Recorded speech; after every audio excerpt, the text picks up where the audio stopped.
Progression Pariachi, members of Peace and Justice in Sri Lanka, Justice Navanithan Pillai, distinguished guests, ladies and gentlemen. It is with great regret that I am unable to get to Durban because of difficulties with the passport and with issues in health. I will address you on the future of the Tamil people in the north and the east. But before I do that, I would like to commend certain people and then deal with a critical issue, the thinking in the Sinhalese South, from where I come, the Mahavamsa mindset. And unless you understand this type of mindset, which is very destructive, you will not be able to comprehend the difficulty in realizing peace with justice in Sri Lanka. And therefore I'll spend a couple of minutes on this very, very important issue, which is supported by all so-called patriotic Sinhalese, members of my ethnic group, who elect the members of parliament and, above all, the yellow-robed hoodlums, who are the politically active Buddhist monks who have wrecked that country. It is one of them who, in 1958, assassinated my uncle, Prime Minister S.W.R.D. Bandaranaike, in the first political assassination in the history of that country. There may be Buddhist monks, but they are very violent, and I wouldn't put it beyond them to assassinate Sirisena if the need arises. You know, they are so powerful that the chief priest in Colombo was able to get Prime Minister S.W.R.D. Bandaranaike to appoint his mistress as the Minister of Health. That is the power of the man. He lived in a mansion just behind the temple. I know it all because my mother is a Buddhist and I have gone to that temple many times. And he used to run a business there. And when he started overloading the invoices with his brother, and Prime Minister Bandaranaike refused to endorse any more of these overloaded invoices, and he started having some compassion on the Tamil people, having changed the language from English to Sinhala only. The high priest decided that he should go, and he sent one of his junior priests to assassinate S.W.R.D. Bandaranaike. The priest was later tried and hanged, and I gather that just before he was hanged, he asked for Christian conversion. His boss, the chief priest, was jailed, and I gather he died in jail, and his mistress became a Christian and was distributing back to the Bibles. Let me first address Justice Navanithan Pillai and speak to her directly. Justice Pillai, 1 million expatriate Tamils and many of us who are non-Tamils are deeply grateful to you for everything that you have done and tried to do for the suffering of the people in the north and the east. We are deeply grateful. Turning to you, ladies and gentlemen, let me tell you about this outstanding person. I'm not going to talk about her career as a lawyer in apartheid South Africa, impressive though it is. I will, however, deal with the work she did in the International Criminal Tribunal for Rwanda, ICTR, in 1998. As you probably know, the mayor of the Taba commune had a whole lot of police and armed forces assigned to him. And in the 1994 Rwandan genocide, many Tutsis were killed. And Akesu, who was the politician from Rwanda, extradited from Zambia, was charged, convicted of crimes of genocide and crimes against humanity, and was sentenced to life imprisonment. It was a landmark case, being the first time the 1948 Convention for the Prevention and Punishment of Genocide was enforced. The presiding judge was none other than Navneet Pillai. And I quote what she said in her judgment. "From time immemorial, rape has been regarded as spoils of war. Now it will be considered a war crime. We want to send a strong message that rape is no longer a trophy of war." Perhaps Justice Navneet Pillai, with the clout she has, might consider an international criminal tribunal to be set up in Sri Lanka, although I doubt very much whether she will succeed. She took the trouble as the UN High Commissioner for Human Rights to actually go to Sri Lanka and talk with the ordinary people in the north and the east, and allowed them to cry on her shoulder. I can't tell you what an impact that had on people who had been virtually abandoned. And she is a real hero in that country among these people. After her 10 days, I think a week or 10 days, she gave a press conference in Colombo, and I quote, "Some media, ministers, bloggers and various propagandists in Sri Lanka have, for several years now, on the basis of my Indian Tamil heritage, described me as a tool of the LTTE, the Liberation Tigers of Tamil Eelam. They have claimed I was in their pay, the Tamil Tigress in the UN. This is not only wildly incorrect, it is deeply offensive. This type of abuse has reached an extraordinary crescendo during the past week, with at least 3 government ministers joining in. Firstly, let me say that I am a South African and proud of it." She ended with an accurate observation.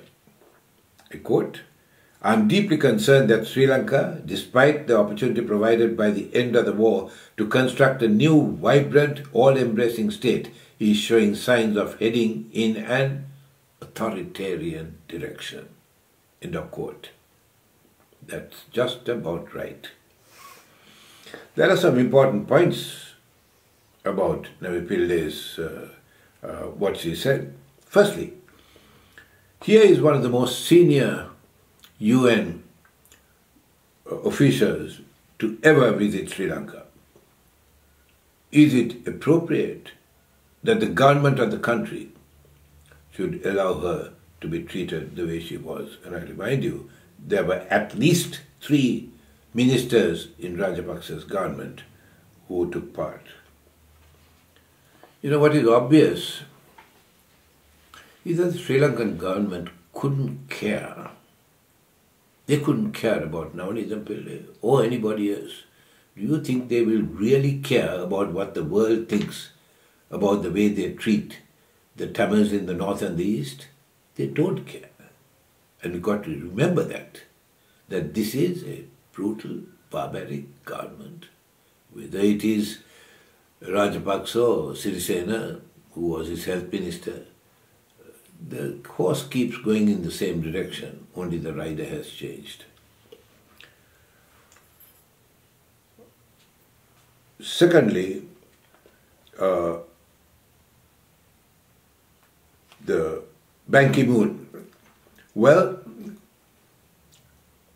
what did the UN Secretary General do when one of his senior officials, the High Commissioner for Human Rights, was treated in this outrageous manner?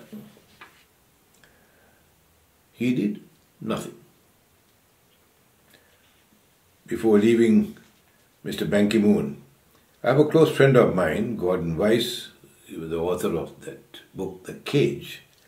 He was working in the UN office in Colombo at the time of the slaughter of Tamils. He assures me that Ban Ki-moon knew all about the impending bloodbath. And they asked him to come, and he said, "No, I won't. I won't come unless I can do something about it." Well, he could. That is not the mandate of the UN Secretary General to decide when and where he should go. Here was the impending massacre. And the UN staff, his own staff, mind you, in Colombo, asked him to come urgently, and he refused. After the bloodbath was over, Ban Ki-moon literally breezed over the devastated area and said that he had seen nothing like that so terrible in his life. He then descended in his helicopter among 350,000 asylum seekers, smiled, was garlanded, got back in his helicopter, and off he went. You know, when you have people like that at the head of the United Nations, what do you think is the situation of human rights in the world? Let me turn to Yasmin Sooka, another outstanding South African. She was one of the 3 distinguished people appointed by Ban Ki-moon to advise him on what happened in the closing stages of the conflict. And she and the 2 others wrote a massive report, probably one of the largest and the most comprehensive I have ever read. The word that they use that struck me most is extermination. Extermination of the Tamil people, which is just about right. The report was handed over to Ban Ki-moon, and what did he do with it? He sat on it. What should he have done with it? He should have submitted it straight to the United Nations and the UN Security Council and asked that some action be taken. But that would have rocked the Sri Lankan boat, and Ban Ki-moon does not want to rock any boats, Sri Lankan or otherwise. Undeterred, Yasmin Sooka went on to write this report, outstanding report, An Unfinished War, Torture and Sexual Violence in Sri Lanka, 2009 to 2014. It was about the time that I was writing my own book, Sri Lanka Sexual Violence of Tamils by the Armed Forces. And I very nearly put this book in the dustbin because there was no point. Yasmin Sooka had not only written the book, but submitted it to the BAR, Human Rights Committee of England and Wales, and the International Truth and Justice Project, Sri Lanka. Sooka suggested what we do with this outstanding publication. I quote, "We call upon the UN Security Council to refer this report to the prosecutor of the International Criminal Court for further action against those who bear the greatest responsibility.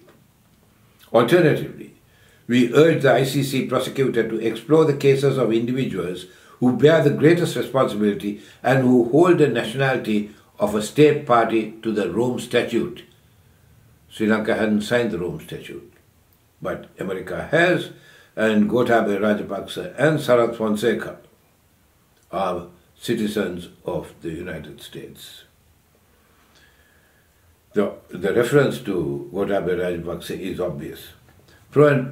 Professor Ryan Goodman, the professor of law in New York, has written an outstanding article. The title is "Sri Lanka's Greatest War Criminal, Gotabaya, is a US citizen. It's time to hold him accountable." I think that we should get people like Ryan Goodman to take the necessary steps to charge Gotabaya Rajapaksa when he sets foot in America, so that a charge sheet can be delivered to him. I think there are even, I'm not a lawyer, I'm a doctor, but I think there are extradition procedures available where the United States can actually ask for the extradition of Gotabaya Rajapaksa to face criminal charges. Yasmin Sukha has produced yet another report, which I had no time to go into. You see, it is people like Yasmin Sukha, Navanidham Pillai and the likes who can take this struggle forward. We can have meetings, we can protest, but they are the people with the necessary power to take this to a higher level.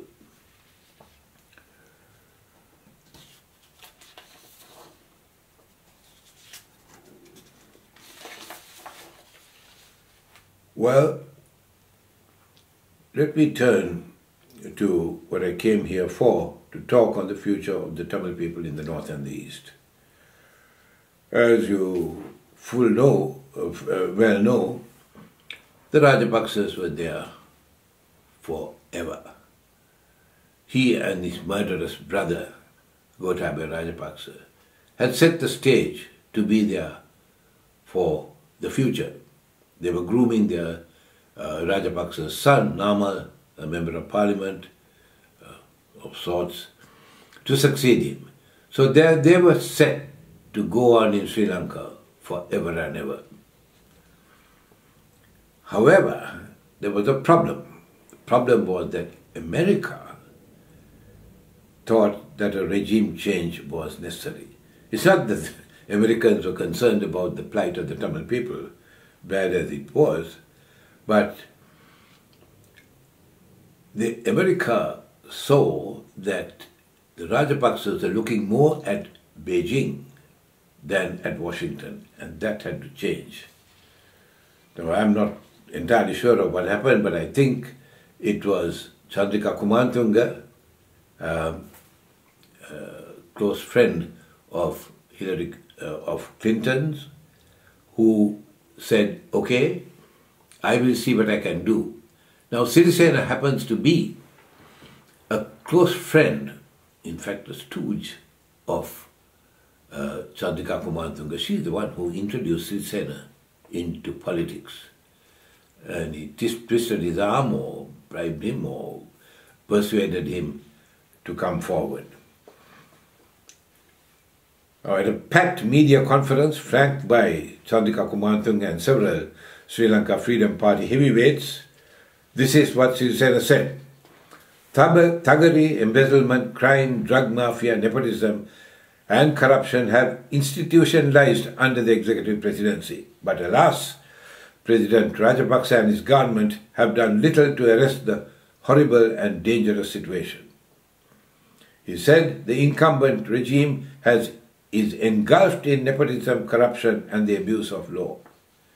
With no holds barred, he went on to say, the entire socio-economic and political system of this country have been taken over by one family.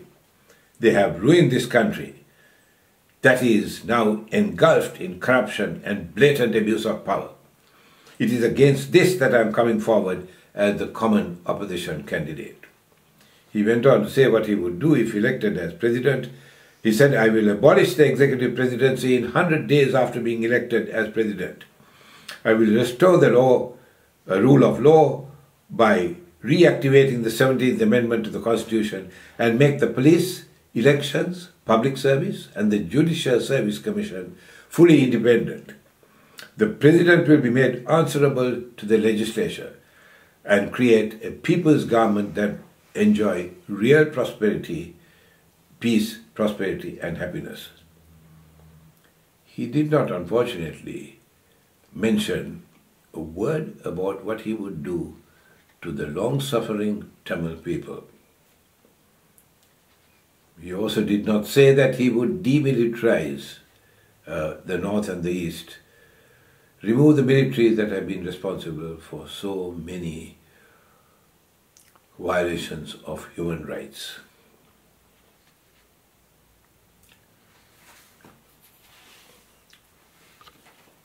with mounting, you see, one of the problems of Sri Lanka is that there are two presidents. There have been since 1995. The elected president, previous regime Mahinda Rajapaksa, and the de facto president, Gotabaya Rajapaksa, the so-called defense secretary, and his brother. The de facto president is the one who really runs the country. The elected president has little to do with it. So also with the new regime, the elected president is Maithripala Sirisena. The de facto president is the so-called Prime Minister, Mr. Ranil Wickremesinghe. You see, the problem about having two presidents, a de facto and a de jure, is that they oppose each other. Let me give a good example of this. With mounting international pressure to devolve some power to the Tamil areas in the north and the east, President Rajapaksa initiated the All-Party Representative Council, APRC, to look into a constitutional political settlement. The APRC limbered on from 2006 to 9 and submitted a report that was never published. It was buried, as have been so many reports of commissions of inquiry in Sri Lanka. With increasing pressure, particularly from India, President Rajapaksa initiated yet another committee, the Parliamentary Select Committee, to look into the constitutional settlement that had just been done by the APRC. In stepped the de facto President Gotabaya Rajapaksa, a mere public servant. On the 16th of August 2012, in an interview with India's Headlines Today television, he said that Sri Lanka would not devolve any more powers to the minorities in spite of promises made in the past. These are exact words. The existing constitution is more than enough. Devolution-wise, I think we have done enough. I don't think there is a necessity to go beyond that. This, mind you, by an ordinary public servant contradicting his president.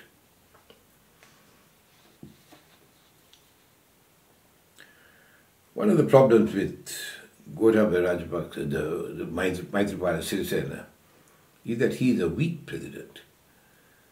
In an amazing statement he made a couple of weeks ago after being president for 5 months, he said, "I don't know what I'm supposed to be doing."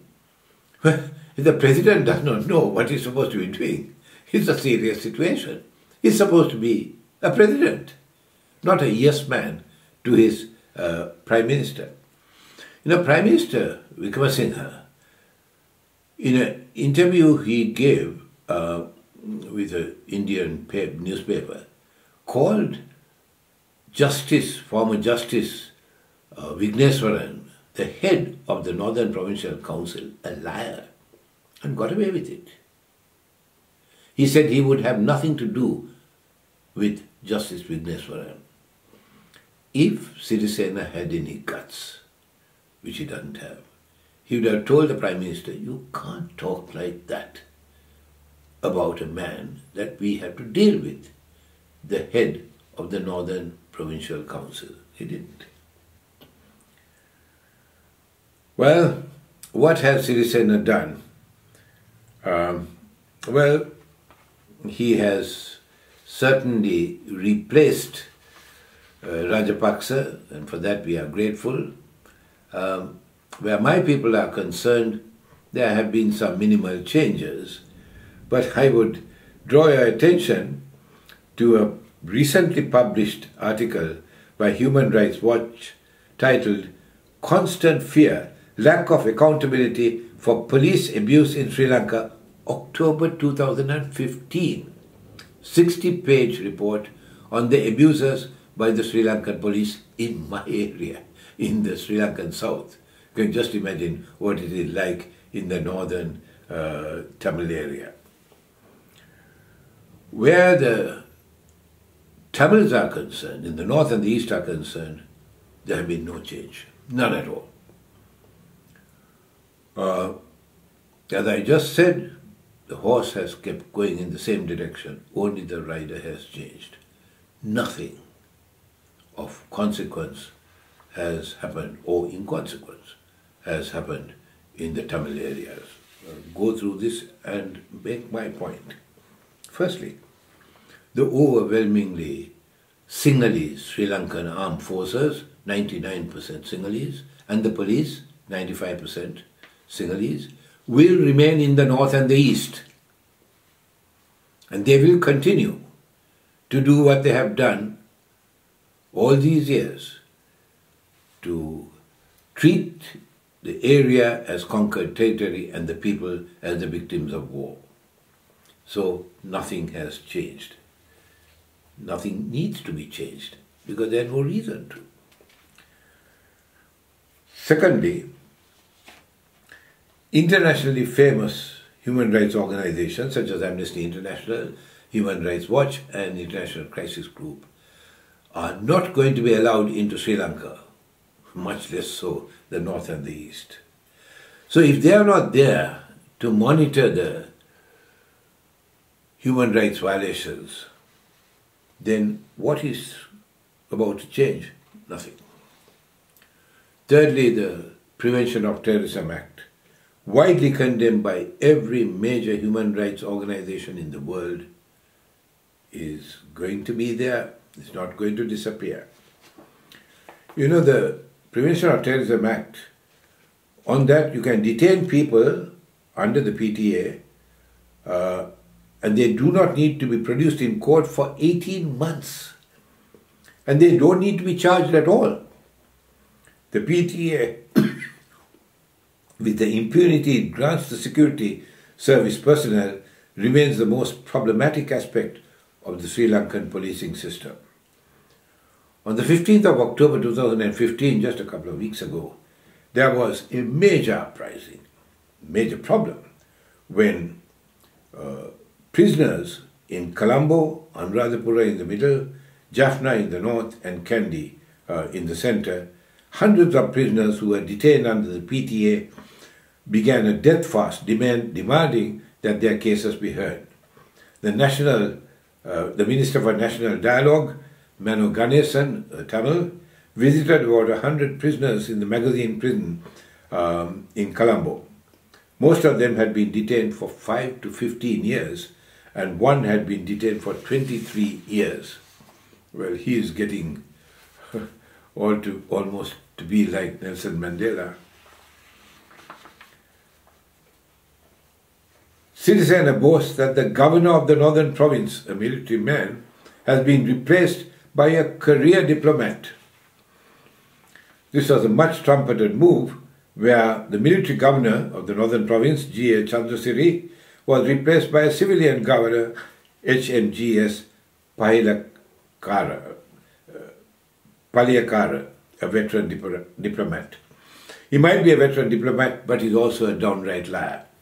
He was the permanent representative of Sri Lanka to the United Nations in August 2008 to 2009, during the final months of the armed conflict. And he defended the Sri Lankan military at the United Nations Security Council, mind you, denying that they had used heavy weapons, which was proven to be a complete lie in the UK Channel 4 no-fire zone and in some of the DVDs I have produced. I have produced 13 DVDs. One of the important ones is this one, Genocide, Crimes Against Humanity and Violation of International Law. You could see the heavy weapons being discharged, and here's this man saying that they were not. Well,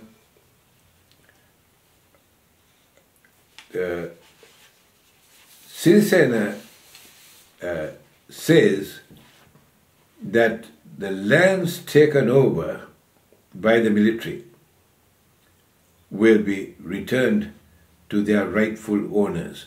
You know, after Sirisena was appointed, he drew up a 100-day program in which he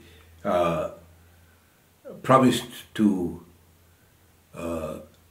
address all the problems in Sri Lanka. to the impressive list, you know the word Tamil was not even mentioned. So much for his concern about the Tamil people.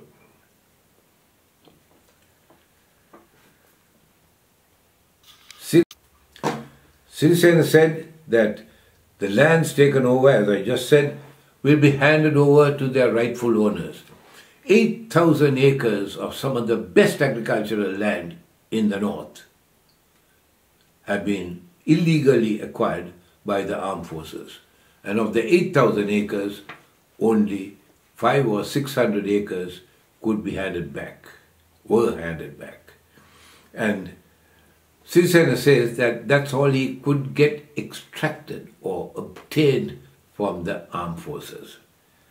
Come off it.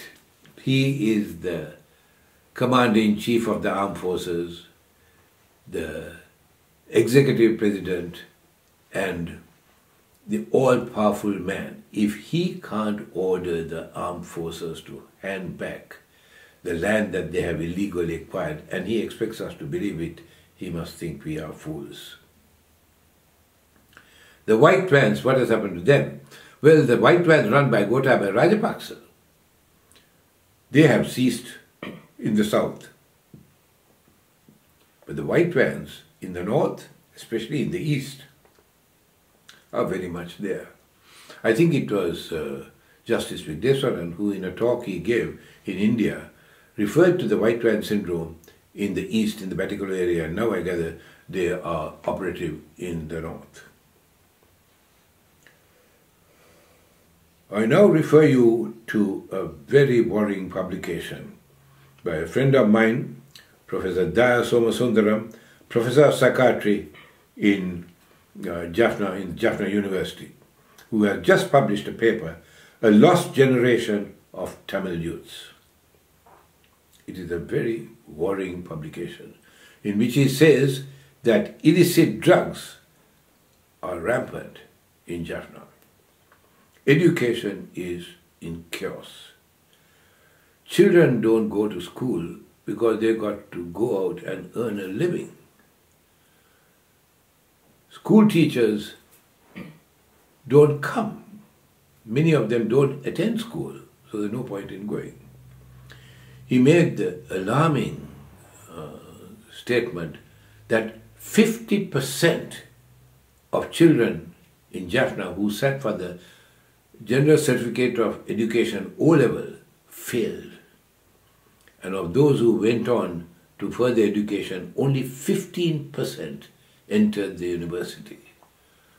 Now this is shattering, especially for me, since I have trained so many people when I was senior lecturer in medicine in Kandy, where a large number of people, Tamils, came from Jaffna.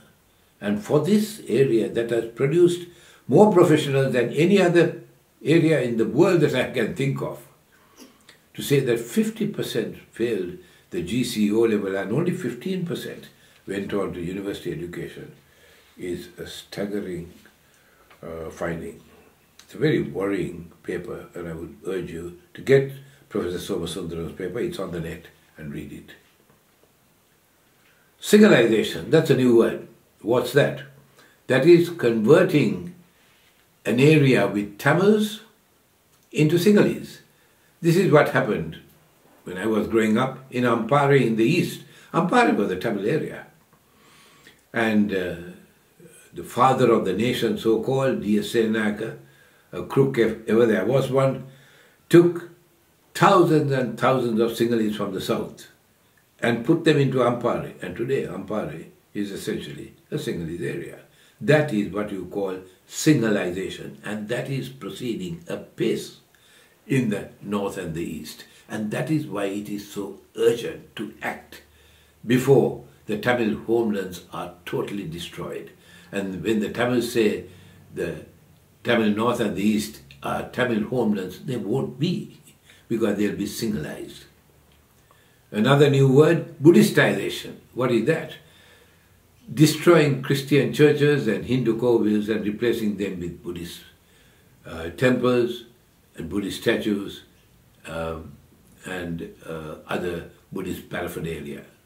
You might ask, why have Buddhist temples in an area where there are no Buddhists? Because they are all either Hindus or Christians. Well, that is Buddhistization. Sri Lanka is a Sinhala Buddhist country. Let me read you this dreadful chronicle, the Mahavamsa, which I referred to earlier. It is what the Sinhalese believe. It is an absurd legend. The Mahavamsa means a great chronicle written by a Buddhist monk, Mahanama, in the 4th century AD about what he thought had occurred in the 5th century BC. It says that the Sinhalese are descendants of an Indian prince, Vijaya, the grandson of a lion. That is why you have a lion on the Sri Lankan flag. It then gets into what I call dangerous nonsense and says that on the day Vijaya arrived in Lanka was the day that Buddha died or passed into Nirvana or wherever he went. And he called the king of gods and said, I nominate that country, Lanka, to be the custodian of my teaching. That is why the Sinhalese believe that Sri Lanka is a Sinhala Buddhist country. Right. If Sri Lanka is a Sinhala Buddhist country, there is no alternative to the establishment of a separate Tamil state. It is as simple as that. The Tamils never wanted a separate state. They didn't even want a federal state. And when the idea of a federal state was suggested way back, I think many years ago, S.J.V. Chevanagam, who suggested a federal state, lost his seat in Parliament. So these people didn't even want a federal state, and in 1977 they voted overwhelmingly for a separate Tamil state, Tamil. The Sinhalese say that Sri Lanka is too small to be divided. That's utter nonsense. Even after division, the Sinhalese area, 18,200 square miles, is larger than 63 UN nations. And the Tamil area, 7,200 square miles, is larger than 38 UN nations. To say that Sri Lanka is too small to be divided is arrant nonsense. I have said that some years ago that the very least that could be done was to reverse what the British had done, the Colebrook-Cameron reforms of 1833, which unified that which was divided. You see, Sri Lanka is not one country, it was three. The Jaffna kingdom in the north, the Kandyan kingdom in the middle, and the Koti kingdom, which I come from, in the south. The British unified that which was divided, and divided for a very good reason too, and worse still, centralized power in Colombo, in the Sinhala south. I said that the least we could do is to reverse that British colonial construct, which, like many colonial constructs across the world, have failed in Malaya and a whole lot of places in Africa. They didn't do that. I think now the time has come, not for federation, but for separation. In my book, I have set out the situation between Israel and Palestine, Sinhala state and the Tamil state, and showed that the proportions are very similar.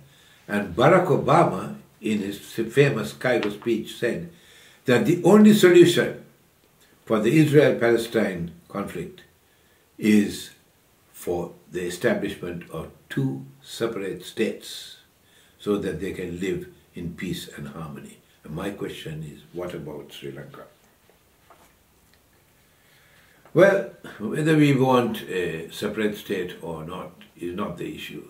The issue is, what do the people in the area want? What do the people in the Tamil areas? After all, they are the ones who are affected. What do they want? Do they want a separate state? Well, ask them. And the point I'm trying to get at is, it is critical to have a referendum. Not a referendum with gun-toting Sri Lankan soldiers and police walking around, but a real referendum, such as we conducted in East Timor. When the East Timorese were asked, do you want to be under Indonesia or do you want a separate state? And the UN sent in UN troops to supervise the referendum. And I gather the referendum, it was 99% said they wanted a separate state, a separate country, and they delivered it. So what I'm saying is, let us have a referendum in the north and the east with the troops confined to barracks or removed and replaced by the UN. And ask the people, what do you want to do? What do you want? A separate Tamil state? Or are you happy to live under the regime in Colombo under Rajapaksa or Sirisena or whoever? If they say we are happy with Sirisena, well, nothing needs to be done. But if they say, I suspect they will, say that they want a separate country, state, I think it is time that we did so. Actually, the first people to ask for a federal state were not the Tamils, but the Sinhalese in Kandy. I referred to 1927, when the Earl of Donoughmore was sent to Sri Lanka, then Ceylon, from colonial British, to see, his mandate was to visit Ceylon and report on the working of the existing constitution and on any difficulties of administration which may have arisen in connection with it. Many organizations and individuals sent memoranda and appeared before the commission, but the submission from the Kandyan National Assembly requesting a federal system of government is the most appropriate and could well be replaced by the Tamils. Here is what they said. Ours is a claim of a nation to live its own life and religion and realize its own destiny. We suggest the creation of a federal state as in the United States of America. A federal system will enable the respective nationals of several states to prevent further inroads into their territories and to build up their own nationalities. That was in 1927. It applies even more so today. What about this Zaid's report? Well, it sure was a powerful report. One of the problems is that it is a human rights issue.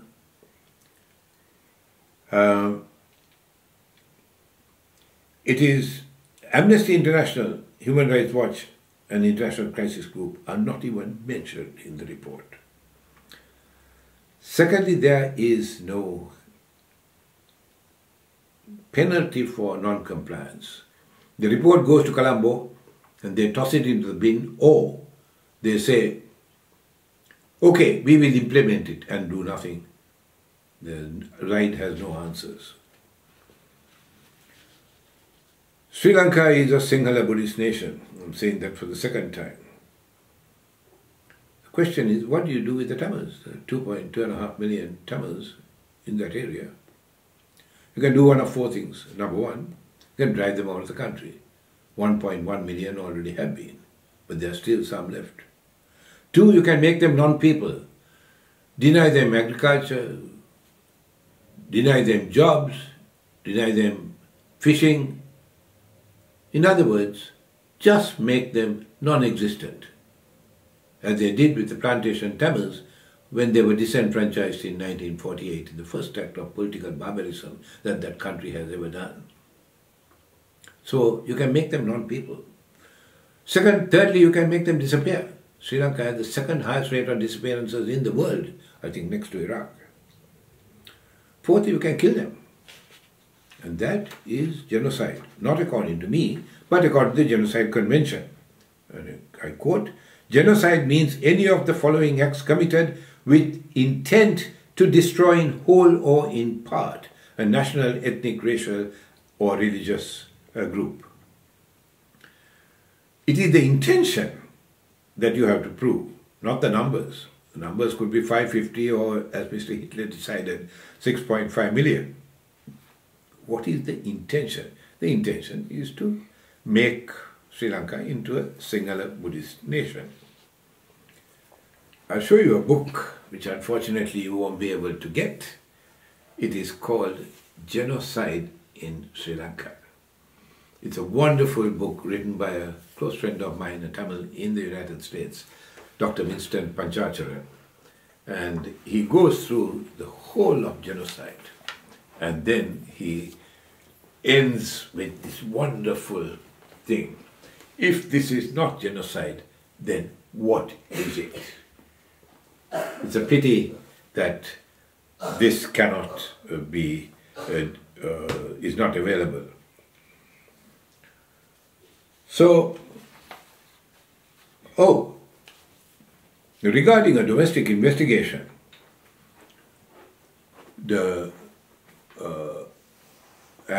Zaid's three distinguished people who he sent to Sri Lanka, they couldn't even get in.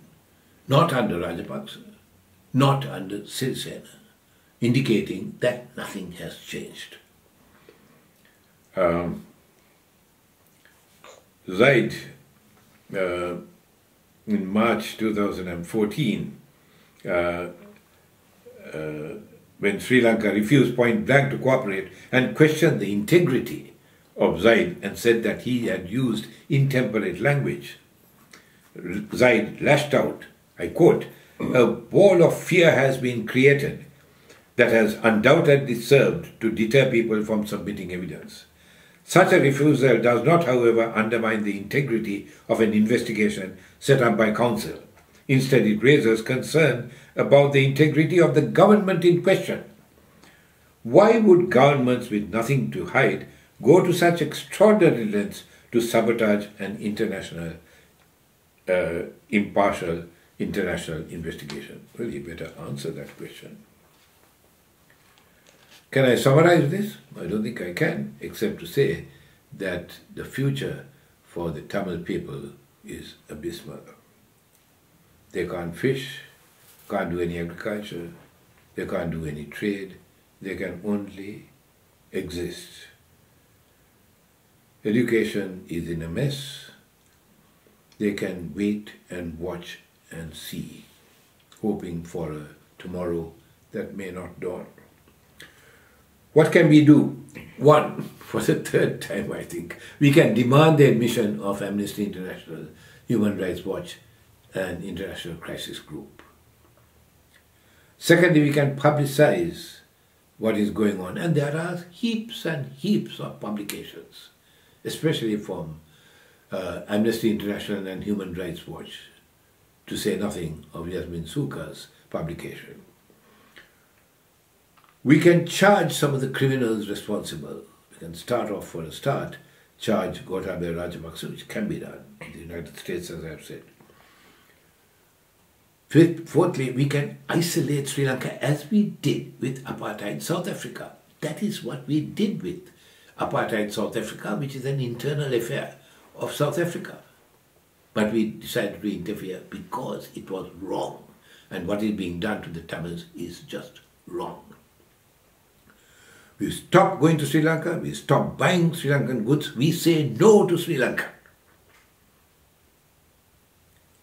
No, I went to South Africa some time ago to meet Bishop Desmond Tutu, and I met some of the ANC leaders, and they said, you know, all the motions that you passed in the UN, etc., had not the slightest effect. The only two things that had an effect was one, a trade boycott, and two, a boycott on cricket and sports. So let us do that, because it has worked. We need to organize meetings such as this, but you've got to have a plan which you produce at the end of it to take the struggle forward.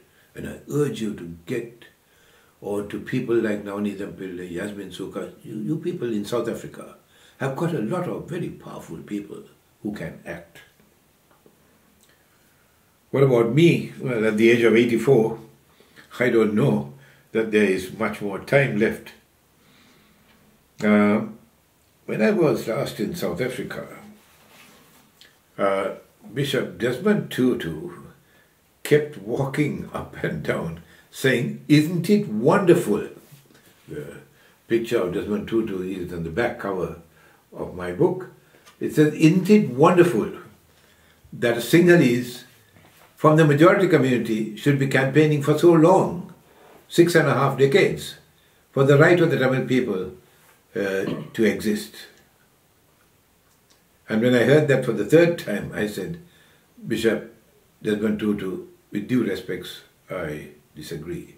This is not a Sinhalese problem or a Tamil problem. It is a humanitarian problem that should arouse the concerns of every human being, if he calls himself a human being. It is in this vein that I urge you to get involved." I can assure you that I may not have been able to come to Durban this time. But if you have another meeting in Durban or in Timbuktu or anywhere, and you are discussing the plight of the Tamil people, I assure you I will be there, invited or not invited. Thank you very much indeed.